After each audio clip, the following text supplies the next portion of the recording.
High, good morning সবাইকে। তোমরা সবাই কেমন আছো? আমি তো জাস্ট ফাটাফাটি আছি। এখন বাজে সকাল ৬টা। আর সাত সকালে আমার আনন্দের শেষ নেই। কারণ আমি এসেছি আমার পছন্দের জায়গা গ্যালিফ স্ট্রিট। গ্যালিফ স্ট্রিট আসতে আমি খুব ভালোবাসি। আর আজকে তো প্রচণ্ড গরম পড়েছে। এইজন্য আরেকটু সকালে আসলে বেশি ভালো হতো।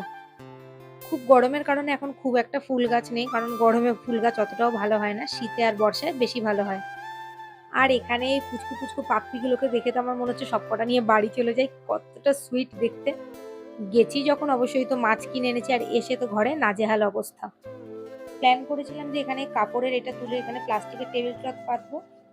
আর সেই কাণ্ড করতে গিয়ে আমি সব নিয়ে উঠেছি বিছানার ওপর। মাছ বা পাখিকে আমি যখন অ্যাটেনশন দিই আমার চালু সেটা একদম পছন্দ করে না। দেখো চালুর মুখটা কিরকম কাচুমাচু হয়ে গেছে। বড় অ্যাকুরিয়ামের জলটা আমার একদমই পরিষ্কার ছিল কিন্তু এটা না খালি করলে আমি টেবিল ক্লথটা পাততে পারতাম না, তাই জন্য এটা আমাকে আবার তুলতে হলো। আমি আরো এক্সাইটেড ছিলাম এই কারণে যে আমি প্রথমবারের জন্য অ্যাকুরিয়ামে শ্রিম্প রাখবো। চালু দেখো এখানে চিরুনিটা নিয়ে টুক করে খাটের তলায় ঢুকে পড়েছে আর ওকে চাইলেও ওটা এখন কোনো মতেই দেবে না। বিকেলবেলা আজকে একজনের বাড়িতে কালী পুজোর ইনভিটেশনে যাওয়ার ছিল, তাই জন্য সাজুগুজু করে বেরিয়ে পড়লাম।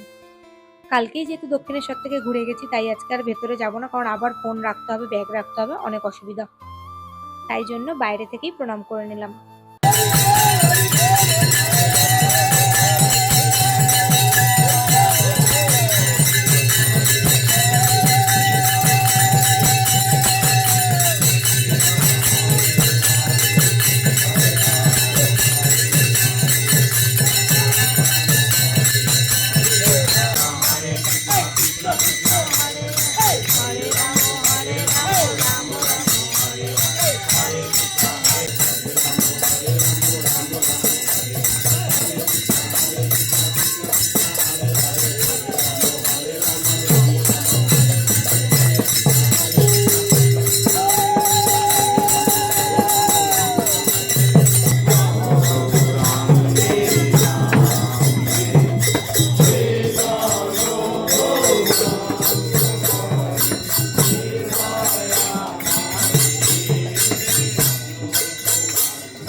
আজকে তো আমার দিনটা দারুণ কাটলো, কারণ সকালে গিয়েছিলাম পছন্দের জায়গা গ্যালি স্ট্রিট আর বিকেলে গিয়েছিলাম গানের।